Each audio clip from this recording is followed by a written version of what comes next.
My name is Marlon Jordan, and I'm the trumpet instructor at the Satchmo Armstrong Jazz Camp, and I've been teaching for about 15 to 16 years.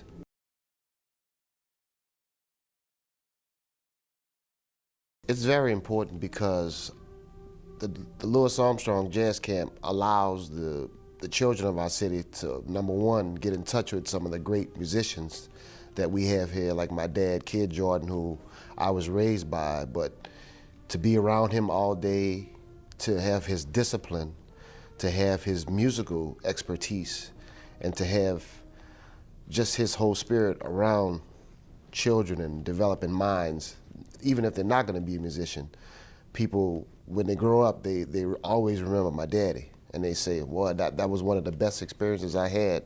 The ones who are musicians and are not musicians, they remember the stories, and they remember his ways and his values of how to treat life.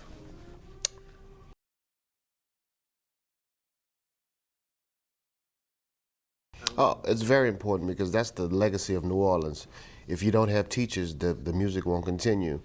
Like in my case, my dad was a mentor, but I was also one of the first and one of the last students that Wynton Marsalis had. I can remember as a little boy going by Ellis's house, and Wynton was just out with Herbie Hancock and the VSOP right before he had gotten to his solo career and won a Grammy. He'd come down to New Orleans and he'd drive over to the house and pick me up, and we'd play basketball, eat snowballs, and then have 4 or 5 hour lessons sometimes all day. Then he'd pick me up, take me to the gig, we'd go to the sound check. And you know, that's the way New Orleans is. And it's my job to do that to someone else, you know. And I have a student now that I think that's gonna be in the same category of myself and Wynton, because he has that seriousness in his playing and about him. And you know, you can just tell when certain students have certain things. So it's like passing the baton. If you don't have an anchor man, somebody has to pass the baton, and they got to keep going and furthering the music.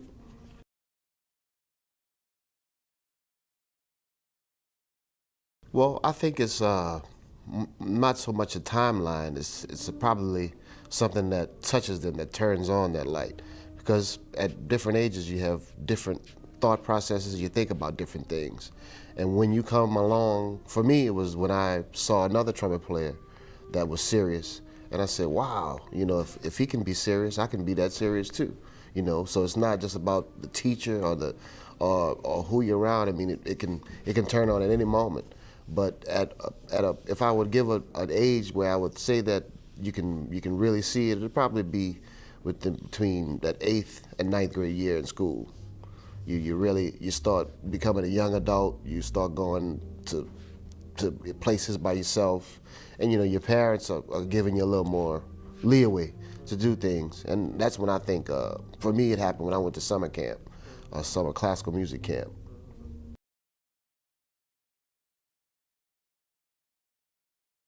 Well, to me, the way I was taught, it's all music.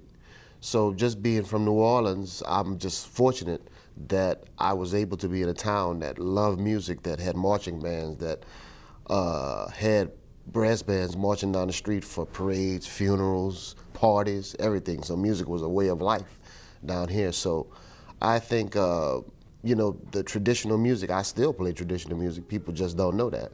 You know, it's in me, but I just choose to, when you want that side of me, I'll give it to you. You know, so that's the great thing about being from New Orleans, because we're not about just traditional music, because, you know, I play it all, and I'm glad to say that I play it all.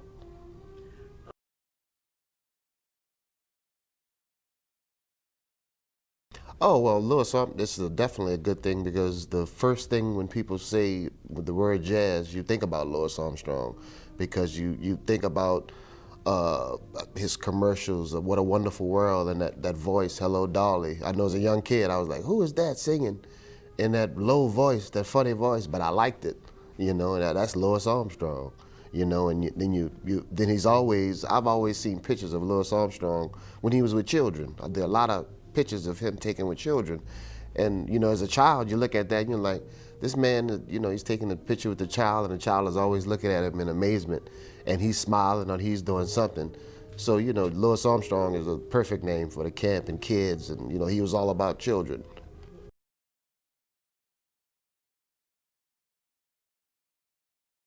Well, I think it's going to have a good effect. Number one, I know Wycliffe. I've known him for a long time, even when he was with Winton. And he's a great trombone player and a musician. And I think that just seeing his age, because I know before we've had young, I don't think we've had quite as young a guest artist as Wycliffe. I think he might be the youngest that we've had. But just to see the children correspond with him and see how young he is and see how serious he is and his accomplishments, I think is going to be a great thing.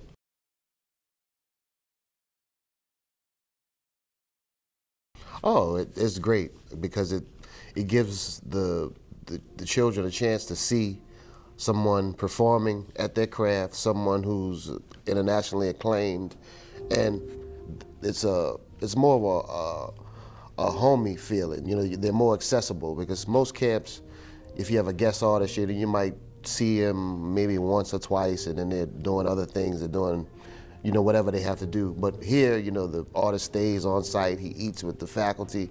He's with the children constantly. So it's a great experience for him just to be around a great jazz musician.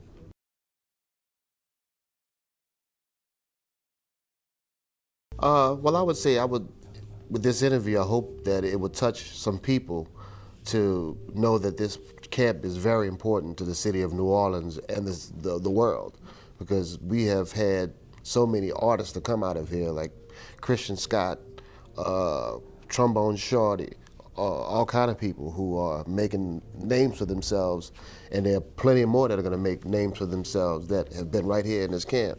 So just to have one to come out is enough, so we just need your support and just keep it going.